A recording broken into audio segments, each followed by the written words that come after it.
진도를 나가야 되죠. 마태복음 5장이에요. 근데 이제 마태복음 5장에 할 때 5장은 끝났잖아요, 우리가. 그래서 지난 시간에 하나님께서 온전하신 것 같이 우리도 온전하라라고 하셨어요. 근데 그건 불가능하잖아요. 그런데 하나님이 요구하신 게 그거예요. 우리에게. 그러니까 다시 말하면 그분의 그러니까 목표치가 거기인 거예요. 제가 말씀드렸잖아요. 그분은 창조주예요. 그래서 그분의 창조가 그분 안에서 성립되는 것이 목적이에요. 그렇잖아요. 그분의 그러니까는 죄의 용서는 그분의 목적 자체가 아니에요. 그건 일부예요. 왜 영원을 바라봤을 때 계속 영원히 죄가 있으면 안 되잖아요. 그렇잖아요. 그러니까 죄는 그냥 한 번의 사건이고요. 그냥 사이드 디시예요. 중요한 거는 그분의 창조가 그분 안에서 온전하게 성립이 되는 건데, 그래서 하나님 아버지께서 온전하신 것 같이 너희도 온전하라고 하는 요구가 나오는 거예요. 왜? 그게 목적이니까. 그러면 사단은 그거는 불가능하다라고 덤비겠죠. 왜? 창조가 불완전하기 때문에 그거는 불가능하다라고 덤빌 거 아니에요. 그런데 우리가 뭐 예전에도 익히 아시는 말이죠. 그 씨앗은 매 순간마다 완전하잖아요. 씨앗일 때도 완전하고 싹이 텄을 때도 완전하고 꽃이 펴도 완전하고 그렇잖아요. 그 매 순간이 완전한 것이 창조의 핵심이에요. 그러니까는 성장하는 거지 처음부터 완전한 게 아니, 그러니까 처음부터 꽉 찬 상태가 아니라는 거죠. 이해되셨죠? 그렇기 때문에 완전하라고 하는 요구가 우리는 그거를 불가능으로 받아들여서는 안 되는 거예요. 왜? 거기에 하나님께서 요구하신다라는 건 그만한 가능성을 우리에게 주셨다라는 반증이에요. 그리고 그 완전할 수 있다라고 하는 범위에서 가장 강조하신 게 뭐냐면 사랑이에요. 사랑. 제가 이제 그 개념을 이제 설명을 드릴 건데 그걸 하기 전에 우리가 몇 가지 생각해야 할 게 있어요. 이게 약간 좀 어려울 수는 있지만 제가 한번 일단 시도는 해볼게요.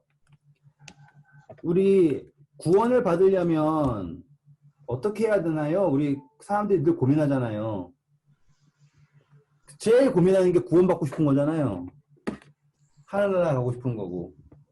근데 제가 일전에 말씀드렸던데 만약에 하나님이 이런 어느 교회 나가고 어떤 걸 행동을 하는 사람들만 구원받는다라고 하시면 과연 몇 명 구원할 수 있겠어요? 없잖아요. 없죠, 없어요. 네, 없다고 보시면 돼요. 그리고 이제 우리가 바라보는 시선이 뭐냐면 저 교회 가면 안 돼, 저 교회는 이단이야, 이런 시선이 대부분이잖아요. 그 교인들 사이에. 그러니까 그리스도인들 사이에 팽만한 게 바로 그거예요. 그리고 그리스도인이 되려면 이래야 돼라고 하는 요구 조건 있잖아요. 그러면 딱 누구랑 똑같냐면 예수님 시대의 바리새인 유대인들과 똑같은 거예요. 유대인들이 개종했잖아요. 개종해가지고 그리스도인이 됐어요. 그런데 요구하는 게 뭐예요? 율법을 지켜자. 할례를 해라. 그게 요구가 그거잖아요. 왜? 그것도 안 하면서 너가 어떻게 구원받냐라고 하는. 다시 말하면 그러니까 예수님을 뭘로 믿는 거냐면 그냥 또 하나의 사이드 디쉬를 믿는 거예요. 메인은 뭐였어요? 여전히 뭐예요? 율법주의가 메인이에요. 다시 말하면 행함으로 구원받는 것이 메인인 거예요. 그렇잖아요. 그러면 거기에는 뭐가 빠지냐면 은혜가 빠져버려요. 또 제가 만약에 은혜를 강조한다 그러잖아요. 그러면은 행위를 무시하는 거기 때문에 저거는 이상한 놈이다 이렇게 할 수 있어요. 근데 그게 아니라 구원은 무조건 은혜예요. 그리고 우리가 은혜를 받으면 그 은혜에 반응해서 선한 행위를 하겠죠. 말씀드렸잖아요. 영원이라는 계획 속에 믿음으로 들어가게 되는 거잖아요. 그렇잖아요. 자, 이제 생각해 볼게요. 어떤 사람이요, 구원을 받고 싶어요. 근데 왜 받고 싶냐면 죽기 싫어서 받고 싶어요. 그러면 그 사람은 하늘나라 갈 수 있을까요? 아니요. 자, 왜 못 가는지를 설명하는 거예요, 이제. 예수님 모시는데 제가 그 일전에 말씀드렸잖아요. 예수님은요, 자기를 선택하는 사람을 구원하는 거예요. 예수님을 평생 몰랐다가도요, 그의 마음속에 누구를 갈망하는 마음이 있으면, 예수님을 갈망하는 마음이 있으면, 그분이 재림할 때 내가 그 사람이야 라고 했잖아요. 그때 내 하면 가는 거죠. 그게 한편 강도잖아요. 이거 제가 이제 좀만 더 쉽게 설명해 드릴게요. 우리가 그때 구속이랑 구원을 다르게 설명했잖아요. 사실상 이거는 똑같은 의미라고 생각할 수 있지만 구속과 구원을 제가 구분을 했어요. 어떻게 했냐면 구속은 죄의 대가를 치르신 거고요. 구원은 세상으로부터, 죄의 세상부터 구원하는 거라고 제가 설명했어요. 제가 이걸 좀 더 쉽게 설명하면 이렇게 될 거예요. 이제 이니 집사님이 어디에 이제 식당에 간 거예요. 아니 커피숍에 간 거예요. 그런데 이제 계산하려고 그러는데 갑자기 어떤 사람이 어떤 아저씨가 아니 그 종원이 아 저기 멋진 신사분이 계산하셨습니다. 이런 거예요. 좋다. 딱 그러면 그 커피는 이제 집사님에게는 그거는 뭐예요? 은혜예요. 따지고 보면. 근데 은혜를 원하지도 않았죠. 그렇죠. 원하지도 않았고 달라고 한 적도 없어요. 근데 이거는 그냥 주어진 은혜예요. 그냥 공짜 커피죠. 그렇죠? 근데 그거는 받으면 기분 좋잖아요. 그렇죠. 근데 거기에는 조건이 있어요. 뭐냐면 거기다 대고 아 나 싫어. 내가 돈 더 낼래 하면 그거는 이해가 돼요? 네. 이미 누가 돈 내줬는데 또 돈을 낼 필요가 있어요? 없는데 가끔가다 그런 이상한 사람도 있잖아요. 자 이제 그거예요. 지금 돈을 냈어요. 그걸 돈을 나 그냥 싫어 난 내가 낼래요. 이렇게 하는 거예요. 만약에 그러면 그 돈 낸 사람의 정성이 의미가 있어요, 없어요? 없죠. 없죠. 자, 근데 이제 그 남자가요, 이니집사님 너무 마음에 든 거야. 그래가지고 이제 좀 작업을 걸어 보려고 딱 준 거예요. 그리고서 이제 나가려고 그럴 때, 안녕하세요 하면서 나온 거예요. 그래가지고 또 뭐 저랑 같이 이렇게 얘기했다고 쳐요. 그러면 그 남자는요, 그 이야기를 어떻게 붙이냐면, 집사님이 그 공짜 커피를 기분 좋게 받잖아요? 그러면 뭘 할 수 있어요, 그 남자가? 말을 붙일 건지가 생기죠. 그러니까 이 상황 이해되시겠죠? 네. 이 커피는 yes, no 다 상관없이 그냥 좋아서 준 거예요. 그런데 거기에 그 담긴 의미를 살리고 죽이고는 누구에게 달렸냐면 이니스탄이 달린 거잖아요. 그쵸? 그래가지고 이제 나가는 길에 한 잔 뭐 더 하실래요? 뭐 나가실래? 할 때 집사님이 yes 하면은 그 커피의 의미가 공짜 커피의 의미가 살아나는 거죠. 그리고 그분과의 새로운 관계가 시작될 수 있는 거죠. 이게요. 그냥 편하게 설명하면 이게 구원이에요. 십자가라는 사건이 4,000년이라고 인간의 죄가 시작된 후 4,000년이라고 하는 시간 지나고 나서 된 거잖아요. 그러면 그게 의미가 있냐? 의미가 없죠. 누가 따지면. 왜? 다 죽고 나서. 근데 그게 아닌 거예요. 왜? 구속은 시간과 관계없이 원하건 원하지 않건 주어진 거예요. 근데 거기에는 뭐가 담겨 있냐면 의미가 담겨 있는 거예요. 그러니까 그 의미를 깨달았을 때 저 공짜 준 커피의 의미를 깨달았을 때 그 남자가 마음에 들면 예스를 할 거고 마음에 안 들면 노를 할 거예요. 지금 이게 십자가를 가장 편하게 설명한 거예요. 예수님께서는요 거기에 모든 의미를 달고서 십자가에서 돌아가셨죠. 구속하셨어요. 그런데 이제 그거를 재림 때 예스 하는 거가 새로운 관계의 시작이죠. 자, 여기까지 따라오셨죠. 자, 그러면 이제 우리가 그 구원, 그 구속의 개념이 어디까지인가, 그리고 구원의 개념이 어디까지인가를 알아야 돼요. 자, 이제 잘 생각해 보세요. 예수님께서는요, 십자가에서 인류의 죄만 사하셨을까요? 다르네요. 인류 말고. 그렇죠. 왜? 그분의 대속이 어떤 일정 부분이라면 그거는 의미가 없는 거예요. 그 대속은요, 과거를 포함해서요, 영원에 이르기까지에 있는 모든 죄를 용서하는 거예요. 그래서 그것은 영원 속에서의 십자가입니다. 아시겠죠?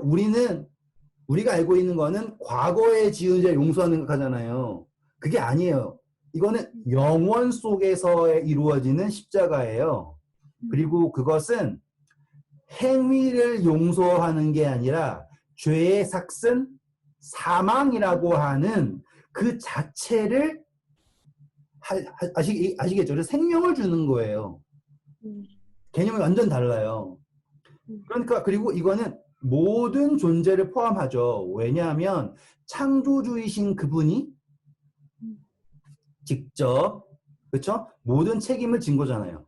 그러니까 만든 사람이 책임지는 건 당연한 거예요. 그렇죠? 그리고 그 책임은 온전한 책임이고요. 맞잖아요. 자, 그러면 십자가에서의 용서는 누구에게까지 미치는 거냐면 사단에게까지 미치는 거예요.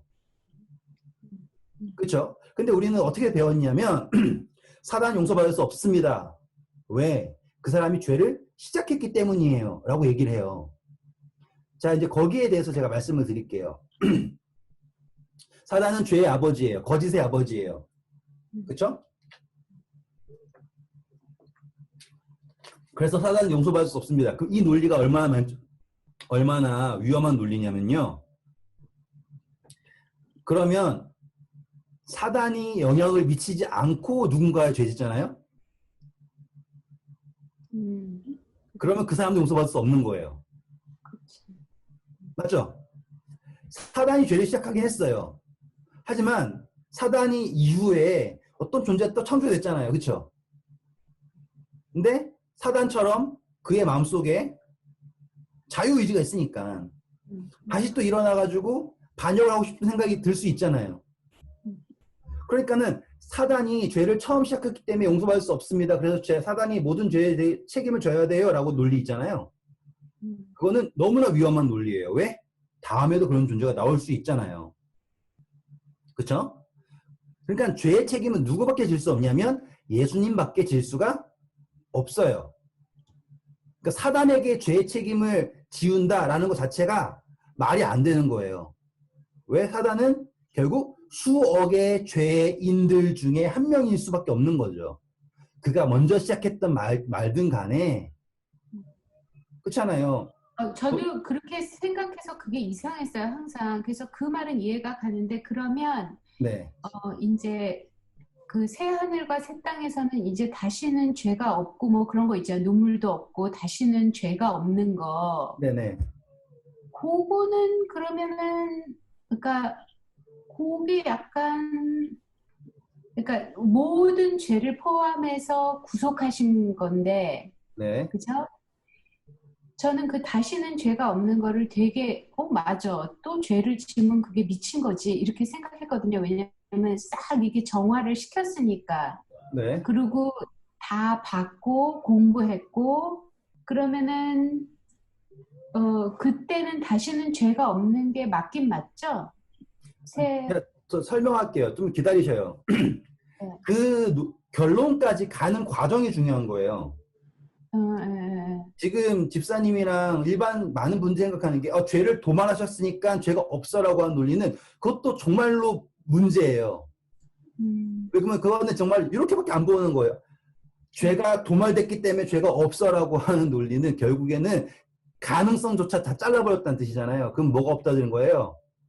자유의지에서 한 부분이 없어졌다는 의미예요. 그런 거는 성립이 되면 안 돼요. 근데 죄라는 것이 예수님을 인정하지 않는 게 죄라 그랬잖아요. 그러면은 네네. 예수님이 이 세상을 새 하늘과 새 땅을 창조한 후에도 예수님을 인정 안 하는 사람이 나타난다는 건 되게 심각한 문제 아니에요? 제가 설명을 드릴게요. 지금 그게 그 논리가 아니에요. 지금 과정이 중요한 거예요. 과정이.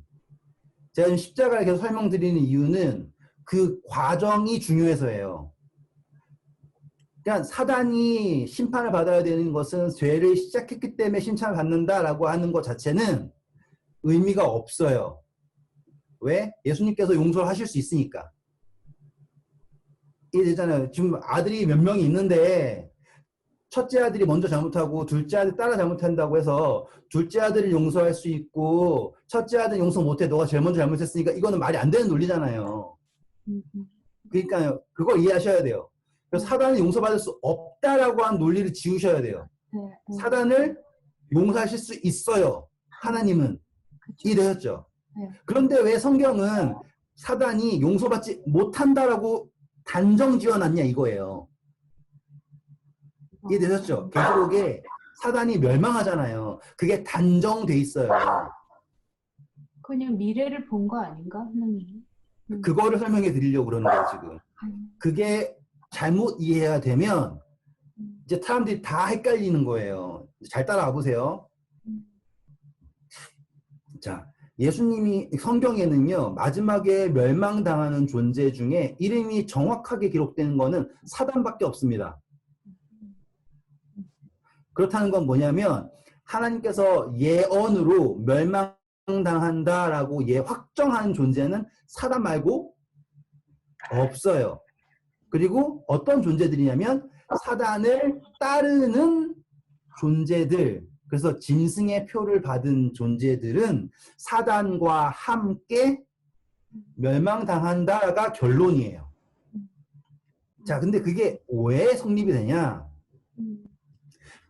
자, 하나님께서는요, 우리를 용서하실 수 있는 빌미를 너무나 많이 만들어 놓으셨어요.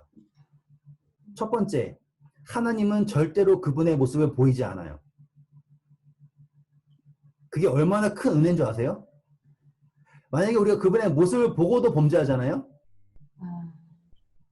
그러면 용서할 수 있는 근거가 없어요. 그래서 하나님께서는요, 결코 보이지 않으세요. 그래서 몇몇 존재들 말고는요, 그분의 모습을 보이시지도 않고요, 말씀하시지도 않아요. 왜? 목적 자체가 이 사람들을, 제일 좋은 건 뭐예요? 그냥 하나님이요, 야, 문 열고 들어와, 야, 나야, 믿어. 이렇게 해서, 자, 짠짠짠짠, 나야, 믿어. 이렇게 하면 믿겠죠. 그게 제일 좋은 방법 같잖아요. 근데 그렇게 하면요, 용서받을 수 있는 근거가 없어요. 따라오실 수 있겠어요? 그래가지고 하나님은 절대로 그분을 안 보이세요. 뭐만 줘요? 말씀만. 왜 그래서 우리는 용서받을 수 있는 근거가 없지? 네? 내가 설명해 드린다니까요. 네. 기다리세요. 네. 왜 그러냐면 지금 인류 역사상에서 하나님을 알고 죽은 사람이 많을까요? 모르고 죽은 사람이 많을까요? 모르고 죽은 사람이. 모르고 죽은 존재가 더 많아요. 그러면 하나님은 너 난 몰랐고 난 안 믿었으니까 넌 죽어야 돼. 넌 안 살려줄 거야. 이렇게 하실까요? 아니에요. 그러려고 만들지 않으셨다고요. 그분의 구원은 은혜이기 때문에 누구든지 그를 보고 믿고 싶어 하는 사람은 다 구원받아요. 이해되셨죠? 그 은혜에, 그래서 죄가 더한 곳에 은혜가 넘치는 거가 그분의 구원의 방법이에요. 이해되셨죠? 그래서 그분은 그냥 은혜로 풀어놓은 거예요. 그리고 뭘 하셨냐면 우리의 자유의지로 누구를 찾고 싶어 하는 게 드러나기를 원하냐면 하나님을 찾고자 하는 게 드러나기를 원하는 거예요. 이게 기본 세팅이에요. 그래서 하나님께서는 모든 존재를 그냥 이렇게 두신 거예요. 되셨죠? 왜? 다 커버하실 수 있는 능력이 있으니까. 목적은 뭐예요? 그분의 창조가 성립이 되는 거고요. 그분의 씨앗이 자라나는 거예요. 그쵸? 여기까지 따라오실 수 있겠죠? 네. 그래서 십자가에 왔어요. 그래서 그분이 뭘 하셨냐면 whatsoever 다 용서한 거예요. 십자가에서. 그러면 앞에 있었던 일, 후에 있었던 일 다 상관없어요. 다 용서한 거예요. 여기까지 따라오실 수 있죠? 네. 그렇죠? 그런데도 우리 여전히 죄인이에요. 여전히 나쁜 짓 하고요. 믿는다고 얘기하지만 헛소리 하고요. 그래요. 하지만 우리를 사랑하세요. 은혜죠. 그렇죠? 그리고 이미 우리가 용서를 구하기 전에 이미 용서하셨어요. 근데 그 용서를 받기 위해서 우리가 그 용서를 잡아야 되잖아요. 그게 회개고 거듭남이고 이런 과정이에요. 이거는 되면 좋은 거예요. 왜? 그분의 그 영혼 속에 들어가니까. 근데 못해도 은혜를 받을 자격이 있나요, 없나요? 있죠. 있죠. 이게 중요한 거예요. 우리는 다른 사람들이 회개 안 했어, 뭐도 안 했어, 생활도 안 받고 그러면 뭐예요? 은혜를 받을 자격이 없다는 거 그게 아니에요. 그래도 모든 존재는 이미 은혜를 받을 자격이 충분합니다. 여기까지 따라오셨죠? 자, 그런데 십자가 사건 이후에 어떤 일이 있냐면 예수님이 승천을 하세요. 승천하셔서 요한계시록 4장에 기록된 것처럼 즉위식을 합니다. 그래가지고 하늘 보좌에 앉으세요. 자, 근데 그 시점이에요. 그게 왜 중요하냐? 생각해보면 그 사도 요한한테 이거를 굳이 왜 보여주셨을까 생각하잖아요. 근데 그게 장면이 너무나 중요한 거예요. 왜? 원래 하는 예수님 어디 앉아 계셨어요? 하늘 보좌 버리고 이 땅 오셨잖아요. 원래 거기 앉아 계셨어요. 그죠? 그 자리는 원래 예수님 자리예요. 그런데 누가 질문한 거예요? 사단이 질문한 거죠. 너 왜 거기 앉아 있냐고. 그렇죠. 무슨 자격으로? 증명. 다 공부했던 그 질문. 그래서 예수님 어떻게 하셨어요? 지구 창조, 물질 세계 창조, 그렇죠? 그리고 자, 그리고서는 쫙 보였죠. 예수님이 그거를 다 뚫고 오셨잖아요. 그렇죠? 그리고서는 하나님이 너는 내 아들 이해되셨죠? 그래가지고 그분이 모든 질문을 다 대답하시고 죄까지 다 용서하고서는 하늘로 올라오셨어요. 그래서 그 비었던 보좌에 다시 앉아요. 그럴 때 모든 존재가 합당하다 그러죠. 영광과 존귀와 능력 모든 것을 가지고 합당합니다 그러잖아요. 그러면 더 이상 하늘에서는 그분의 존재에 대해서 짐을 가지면 돼요 안 돼요? 안 되죠. 안 되죠. 왜? 이미 그 죄도 용서를 다 하신 상태잖아요. 그렇죠. 자, 그런데 사단은 그거를 용서를 받아요 안 받아요? 스스로가? 안 받죠. 안 받죠. 그러면 사단은 예수님이라는 존재를 알아야 몰라요? 이제는 알죠. 확실하게 알죠. 그분이 즉위하신 거잖아요. 완전히. 어떻게 즉위한 거예요? 자기가 안 볼 때 즉위한 게 아니잖아요. 없어졌다가 다시 태어나서 그렇죠? 모든 과정에서 하나님께서 성령 주시고 다 한 다음에 죄까지 다 용서하고 올라오셨어요. 부인할 수 있어요? 없어요? 없죠. 그 보좌에 앉으셨죠. 그럼 어떻게 해야 돼요?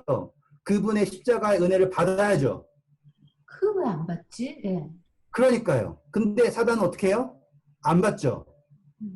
그리고 나서 적혀진 게 무슨 책이에요? 요한계시록이에요. 아시겠죠? 이 요한계시록이란 적혀진 시점이 중요한 거예요. 사단이 용서받지 못하게 태어날 때부터 죄짓게 한 다음에 얘 가지고서는 뭐 무슨 우리 피조물들 훈련, 죄에 대한 훈련을 시키고 백신 주사 맞힌 것처럼 한 다음에 사단을 죽여버리자 이런 개념이 아니라니까요. 사단까지도 구원하실 계획으로 쭉 오신 거예요. 그리고 그분이 그렇게 즉위를 하면 그 모습을 보고 누가 제일 먼저 회개를 해야 되냐면 사단이 제일 먼저 회개를 해야 해요. 왜? 그가 말했던 모든 것을 다 답하셨잖아요. 그렇죠? 그러면 그에게 무엇이 주어진 거예요? 이거는 부인할 수 없는 은혜가 주어진 거예요. 사단은 어떻게 해요? 근데 용이 분노하여서 요한계시록 12장이에요. 그렇죠? 용이 분노하여서 여자를 낳은 그러니까 아들을 낳은 여자와 싸우려고 바다 모래 위에 섰더라 하고서 내려오잖아요.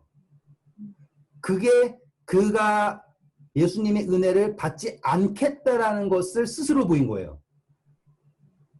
그렇기 때문에 계시록은 어떻게 결론이 나와요?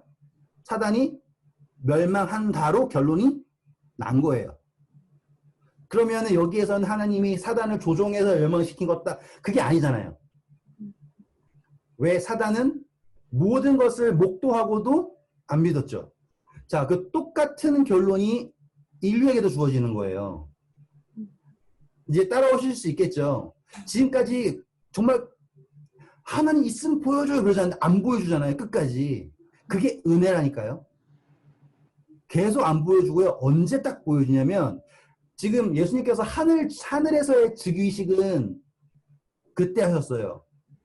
근데 이 지구상에서 즉위식이 언제냐면 바로 재림 때예요. 이해되시겠죠? 그러면 그 재림 때에는 뭐가 주어지는 거냐면 완전한 은혜가 주어지는 거라고요. 그리고 그 재림을 천사들과 함께 다 와가지고 나빠빠빠빠 하면서 누가 이분이 하나님의 아들이다 라고 얘기하잖아요. 예? 그러면 우리나라 말로 삼척동자도 다 아는 이야기가 된 거예요, 이제. 그러면 그 은혜를 받을 거냐 안 받을 거냐라는 선택이 우리는 재림 때에 주어지는 거예요. 즉위식이 그때 있는 거라고요. 그래서 예수님이 재림하실 때는 면류관을 쓰고 오세요. 그래서 요한계시록 1장 제가 나중에 한번 공부해봐요. 그러면 제가 또 자세히 해드릴 수 있어요. 요한계시록 1장 공부하면 예수님 형상이 쫙 설명이 되는데 옷 다 번들어 입으셨는데 왕관 안 쓰고 있어요. 왕관은 뭐냐면 권위를 상징해요. 안 쓰고 계세요. 그리고 24장로들은 다 쓰고 있어요. 용도 다 쓰고 있어요. 근데 예수님이 안 쓰고 계시다가 재림하실 때 14년 제주 재림하실 때 왕관을 딱 쓰고 오신다고요. 왜? 즉위식을 그때 하는 거예요. 이해되시겠죠? 하늘에서의 즉위식은 이미 하셨어요. 그래서 더 이상 이제 사단은 그 즉위식에서의 은혜를 거부했기 때문에 끝이에요. 바깥에 쫓겨나서 울며 이를 간다 그러죠.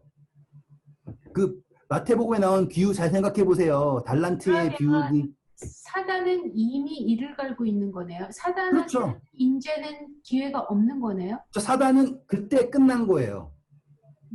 그래서 요한계시록은 단정 져버리잖아요. 사단은 이미 끝났어요. 그래서 용이 분노하여 여자의 씨의 남은 자손과 싸우기 위하여 바다 모래 위에 섰더라. 가서 끝이에요. 그러니까 그 시점을 이해하시면 아 내가 지금 어떠한 은혜 속에 있는가를 보시는 거예요. 그러면 우리가 아직 하나님을 대면하지 않았잖아요. 그 자체만으로도요. 우리를 용서할 수 있는 가장 중요한 빌미가 되는 거예요. 아직 나를 안 만나서 그렇다. 그거 하나만으로 충분하다니까요. 그래서 나중에 대면할 때 우리가 지금은 거울을 보는 것 같이 희미하게 보지만 고린도전서 13장에 나온 사랑장이죠. 그렇죠? 그렇죠? 그때 참 사랑이 오시면 그분이 오시면 우리가 얼굴과 얼굴을 대면해서 본다라고 나와요. 고린도전서 13장에. 그때 진정한 판단이 주어지는 거예요. 그래서 재림이 모든 인류가 동시에 일어나서 하늘에 있는 존재가 동시에 내려와서 판단하는 거예요. 이분이 하나님의 아들이다. 메시아다. 나의 구주다. 라고 하는 선택이 그때 주어지는 거라고요. 그거는 뭘까요? 그러면 내가 너를 뭐 예수님 그런데 내가 너를 도무지 알지 못한다고 네. 불법을 행하는 자들아 물러가라 뭐 그거는 뭘까요? 네. 내가 선택을 했다고 생각하지만 내가 착각을 하는 건가요? 아니죠. 이용을 하는 거죠. 바리새인도. 그래서 바리새인들이 침례 요한한테 침례 받으러 오니까 독사의 자식들아 그러면서 왜 왔냐? 너네는 임박한 진노만 피하기 위해서 온 거지. 아, 그러니까 가짜로 진노만 피하려고 네, 이제 그거 설명해 드리려고 하는 참이었어요, 지금. 자, 이게요.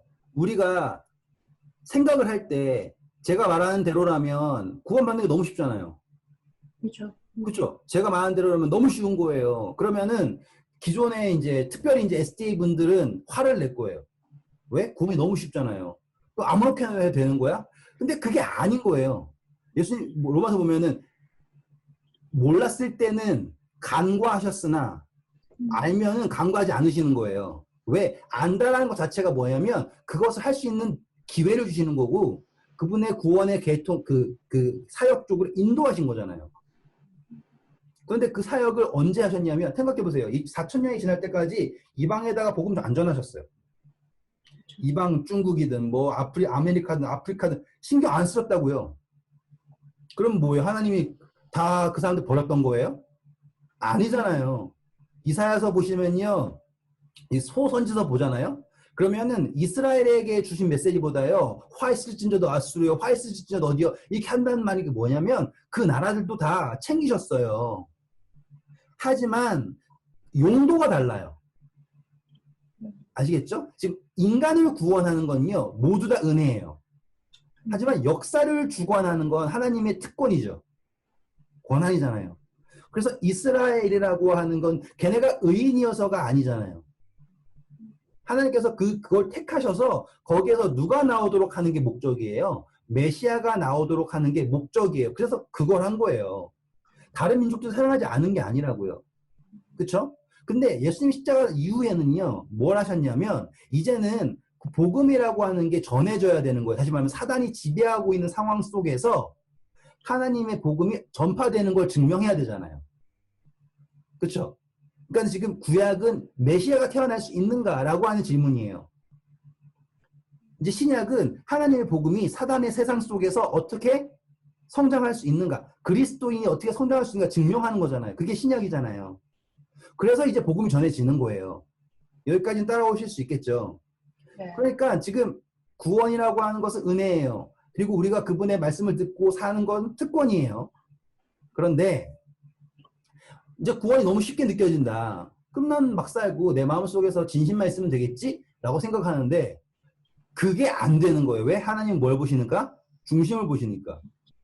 우리는 그런 척을 할 수 있지만 진심이 아니잖아요. 우리가 지금 세상의 노예예요. 그래서 출애굽기로 공부하면 마지막 때가 어떻게 될지는 분명히 알아요. 출애굽기의 핵심은 뭐예요? 우리가 자 출애굽기 나올 때 이스라엘 백성들이 215년 동안, 아니 215년 아니죠. 430년이라 해야 되죠. 저는 430년 믿으니까 430년 동안 애굽에서 안식일 잘 지켰다는 얘기 한마디도 안 나오잖아요. 안식일이 뭔지도 몰라가지고 나오게 한 다음에 만나주면서 트레이닝 하셨어요. 그러니까 안식일 지킨다고 출애굽할 수 있었던 게 아니잖아요. 안식일 폄하하는 게 아니에요. 그게 중요해요. 전 그거를 믿고 있고요. 하지만 구원과는 관계없는 거를 구원의 척도로 생각하면 안 되는 거잖아요. 그렇죠?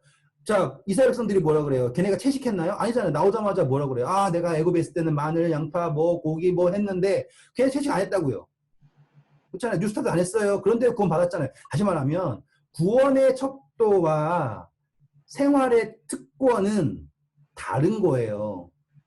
그렇잖아요. 그런데 그 중심에서 나타나는 게 무엇이냐? 자, 이 여정 속에서 드러나는 거예요. 보세요. 애국 사람들도 섞인 무리들이 있다 그러죠. 출애굽 공부하면 섞인 무리가 등장해요. 걔네는 맨날 불평해요. 왜 우리를 이끌어내가지고 하냐, 뭐 하냐. 걔네가 왜 나왔을까요? 하나님을 사랑해서 나왔을까요? 아니면 멸망당하기 싫어서 나왔을까요? 멸망당하기 싫어서 나왔죠. 자, 그러면 거기에서 그 사람들이 뭐가 드러나요? 믿지 않고 있다라는 게 드러나는 거예요. 자, 잘 생각해 보세요. 이제 우리가 하늘나라 가고 싶다. 근데 그 하늘나라 가고 싶다라는 것 자체가 얼마나 허황된 생각이냐. 제가 우주에 가고 싶다 생각해 보세요. 허황되죠? 이해되시겠어요? 우주에 갈 때 제가 아무런 준비 없이 우주에 간다고 생각하잖아요? 그럼 그것만큼 바보는 없어요. 왜? 거기엔 조건이 있잖아요. 필수적인 조건이 있는 거예요. 제가 이 지구에 살고 있는 조건은요, 공기 압력부터, 그쵸? 산소, 그리고 농도, 뭐, 이거, 햇빛, 모든 게 다 맞아야지 존재해요. 그렇잖아요. 내 마음에 원하는 거는 상관없이 조건이 맞아야 돼요. 그러면 하늘나라에 갈 때는 어떤 조건이 맞아야 될까요? 라고 하잖아요. 제가 말씀드렸죠. 영혼 속에서 모든 것을 움직이는 동력은 믿음입니다. 의인은 뭐로 산다고요? 믿음으로 말미암아 산대요. 자, 그러면 구원이라고 하는 게 제가 말한 것처럼 은혜예요. 다 쉬워. 이게 아니에요. 핵심은 믿음이에요. 율법을 아무리 지켜도 믿음 갖는 게 그게 쉬워요? 어렵지. 아니에요. 이거는 정말로 다른 차원의 개념이에요. 아시겠죠? 그러니까 지금 제가 막 열변을 토하는 게요. 우리가 생각하고 있는 구원의 개념을 바꿔야 돼요. 아시겠죠? 바꿔야 되고 내가 지금 무엇에 집중해야 되냐? 바로 믿음이에요. 믿음. 그리고 이거는 다른 믿음만 있으면 돼. 그럼 다른 거 펴만 이게 아니에요. 그 믿음이 얼마나 고귀하다라는 걸 인정하는 거예요. 다른 건 그냥 따라오는 거죠. 행동 근데 그 행동을 못 한다고요. 하나님이 우리를 뭐라 하지 않아요. 왜냐하면 우리는 지금 이 세상의 포로잖아요. 노예라고요, 지금. 우리가 하고 싶은 대로 하는 게 뭐가 있어요. 그러니까 그걸 누가 이해해 주신다고요? 하나님이 이해해 주신다고요. 그러니까 우리의 모든 실수는 그분의 은혜의 범위에 다 커버가 돼요. 하지만 내 안의 중심이 그 실수를 사랑하냐? 그러면 뭐가 되냐면 우리는 그 죄를 사랑한다고 우리 스스로가 증명하는 거잖아요. 그것만 아니면 되는 거예요. 그래서 뭐가 있으면 돼요? 죄를 슬퍼하는 마음. 그래서 오라 나는 공고한 사람이로다. 이 사망의 몸에서 누가 나를 건져낼 것입니다. 그렇죠? 그리스도 예수 주께 감사하리로다. 이 이야기가 사도 바울의 고백이 바로 이거라니까요. 그는 율법주의였죠. 모든 행위로 따라가려고 했단 말이에요. 근데 그가 깨달은 은혜의 범위가 뭐냐면 내가 마음으로는 그쵸? 선행하고 싶으나 내가 원하지 않는 악을 행한다고요. 그거는 내가 아니라 내 속에 있는 죄래요. 이거 약간 핑계 같잖아요. 근데 예수님이 그렇게 보신다니까요. 그러니까 사도 바울이 정확하게 해석한 거예요. 예수님이 우리를 볼 때, 준식이가 저렇게 한 거는 준식이가 그러고 싶어서가 아니라 그 속에 있는 죄가 그런 거야. 라고 이해해 주신다니까요. 이해가 되시겠어요? 핑계가 아니에요. 그거를 인정하는 것이 나에게 자유를 주는 거예요. 그게 기독교가 실질적으로 우리에게 전해야 할 기별이에요. 그러면 이 기별을 받을 자격이 모두에게 주어져요. 어떤 분이 그러잖아요. 나 저 사람 침내 못 준다고. 왜? 담배도 못 끊는 사람 어떻게 침내 주냐고. 그런 거 엄청 많잖아요. 저 사람 뭐 하는데, 저 사람 침내 받을 자격이 없어. 준비가 안 돼서 침내 안 받. 그런 게 아니에요. 준비는 누구나 돼 있는 거예요. 에디오피아의 내시가 뭐 대단한 준비했겠냐고요. 물어봐가지고 뭐 했냐, 너 술 끊었냐, 뭐 했냐, 안 물어볼 거 아니에요. 그냥 물이 있다, 가자, 받아라. 그 다음부터는 하나님의 거예요. 우리가 전해야 될 복음은요, 개차반인 사람에게도 은혜가 있다라는 거 알려주는 거예요. 판단하기 전에. 제 침례 받을 필요 없나 그러면? 네, 없어요. 내가 그때 그렇게 침례 받은 게 너무 찝찝한데 참 오늘은 믿음이 너무 힘들다 그런 생각이 드네요. 왜 이렇게 쉽게 얘기했는데 갑자기 믿음이 어렵다는 거예요? 믿는 게 내가 생각하는 믿는 게 그게 다 믿는 게 아닌 것 같은 그런. 지금 제가 드리는 개념은 그러니까 소화하시기 힘들 수도 있어요. 왜냐하면 그동안 했던 것이 너무나 행위 중심이기 때문에. 왜? 내가 이 행위를 하면 약간 믿음이 좋게 느껴지고. 근데 그거는 착각이. 이게 약간 그거 믿음이 왜 이렇게 어려운 것 같냐면 내가 믿음이 있는지 없는지도 나 자신이 좀 헷갈려요. 이제는. 내가 혹시 가짜로 그러니까 착각하고 있나 뭐 이런 생각이 좀 들어가지고. 네. 그게 그런데. 그거요. 제가 선교를 하다가 느낀 게 뭐냐면 제가 그 선교를 이용하더라고요. 어느 순간 사람들한테 내가 좀 그냥 나 뭐 선교 10년 했고 이런 거 있잖아요. 할 때 그냥 선교사입니다 하면 되는데 뭐 어디선가 10년 동안 계속 그런 거 강조해요. 막 몇 년 했다, 뭐 침례자 어떻게 했다 이런 거를 은근 하면서 이렇게 자랑을 해요.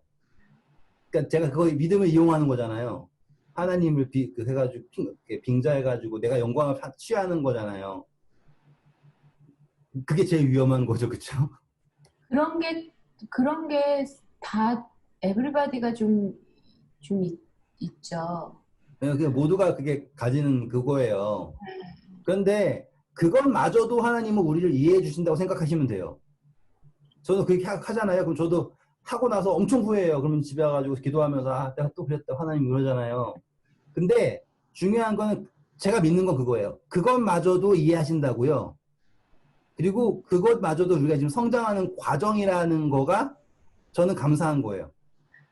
근데 때로는 제가 그런 생각하고 예수님이 눈에 안 보이니까 이렇게 사랑을 하는 게 되게 힘들다 이런 생각이 좀 들거든요. 저는 뭐 예수님을 사랑합니다 막 이러는데 네. 그러니까 이렇게 어떤 다른 감정은 있지만 네. 사랑하는 거를 잘 못하겠거든요. 그거 좀 어려워요 저는. 그러니까 그렇다고요. 제일 쉬운 접근은요. 사랑을 받아보면 돼요.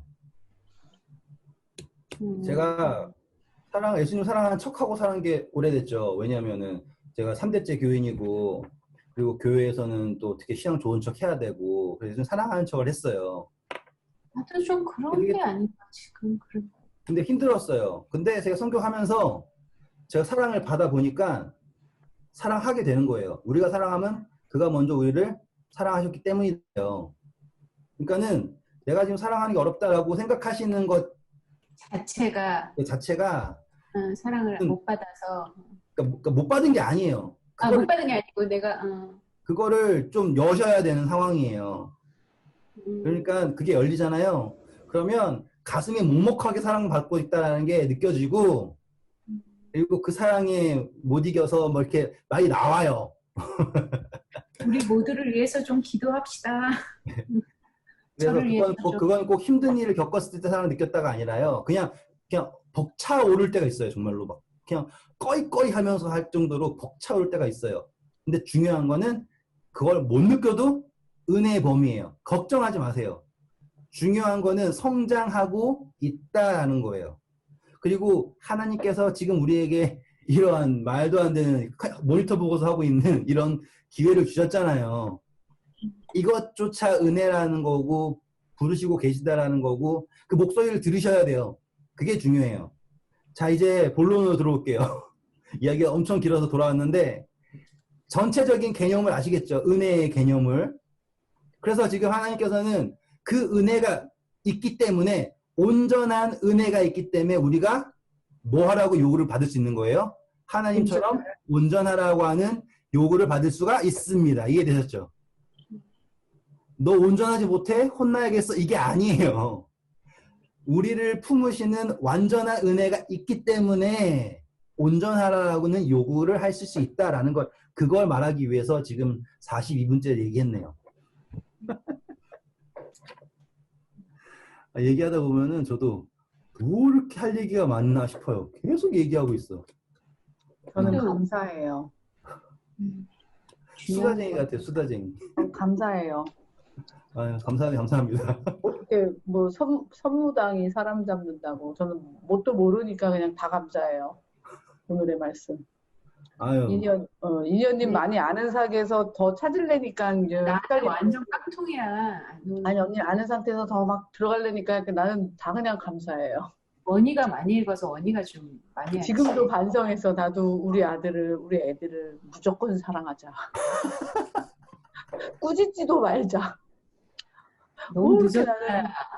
당연히 지금, 애들인데. 지금 말씀이 그냥 오늘은 저는 막 쏙쏙 들어와요. 막. 아, 그래요? 감사합니다. 이런 모자란 나도 막 다 사랑해 주시고. 아, 그래요. 저도 그 사랑에 살고 있어요.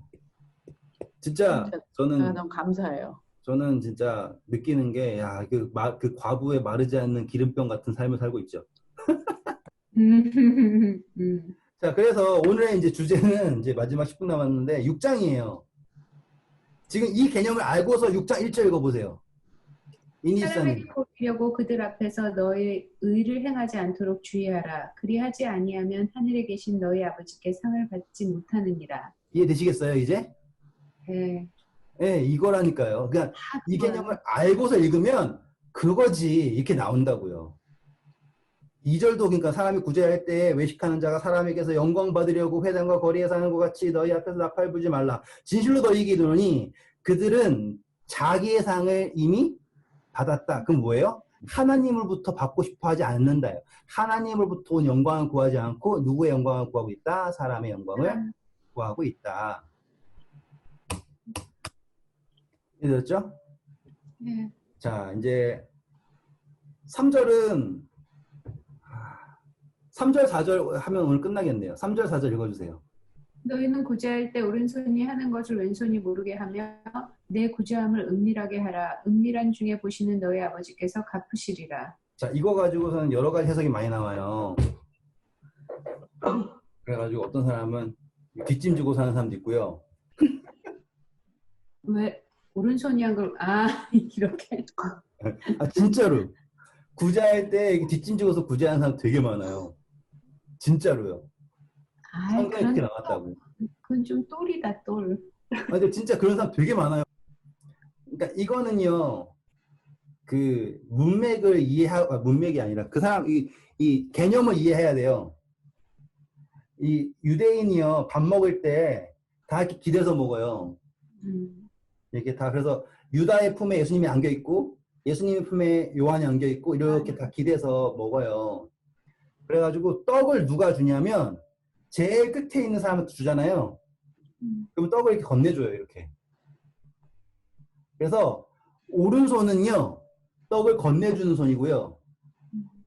왼손은 떡을 받는 손이에요. 그럼 어떻게 되냐면 오른손이 하는 일을 왼손이 모르게 하라는 게 이해되시죠? 우리가 알고 있던 그 말이 아니네. 네. 그러니까 이게 구제라고 하는 게 지금 문맥을 잘 보세요. 문맥이 뭐냐면 사람에게 영광을 받기 위해서 하지 말라잖아요. 구제 역시도 왜 하는 줄 아세요? 지금 수많은 NGO들, 선교단체들이 다 왜 선교하는 줄 아세요? 오른손으로 주는 척 하고서 자, 나 줍니다 하고서는 막 와가지고 사진 딱 보여주고 내가 이만큼 줬습니다 막 그러잖아요. 그게 뭐예요? 나 왼손 달라는 거예요, 지금. 그러니까 오른손이 하는 일을 왼손이 모르게 하라. 그 강조점이 뭐야? 은밀하게 하라는 게 뭐냐면 사람에게 영광을 구하지 말라. 은밀한 중에 보시는 너희 아버지께서 갚으랴. 자, 이제 문맥이 맞죠? 이거 만약에 문맥을 안 보고서는 그냥 하면은 뒷짐지고 한다니까요, 진짜. 그래도 그거는 좀 심하다. 진짜로 있어요. 제가 그런 사람 꽤 많이 봤어요. 진짜? 정말로 아무튼 근데 여기에서 제가 지금 말씀드리는 게 이해되셨죠? 제가 막 40분 동안 떠드는 이 개념을 가지고서 보잖아요? 그러면 이해가 되는 거예요. 사단은 하나님을 섬겼죠. 왜 섬겼냐고요? 자기 영광을 위해 섬긴 거예요. 아시겠죠? 그렇기 때문에 하나님을 섬기지 못하는 거예요. 은혜를 받지 못하는 거죠.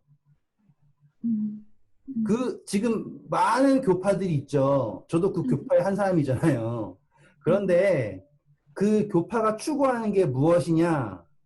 과연 하나님의 영광이냐? 아니죠. 결코 그럴 수가 없어요. 어느 시대부터 회당이 생긴 거예요? 언제부터 교회가 있었어요? 그건 잘 모르겠어요.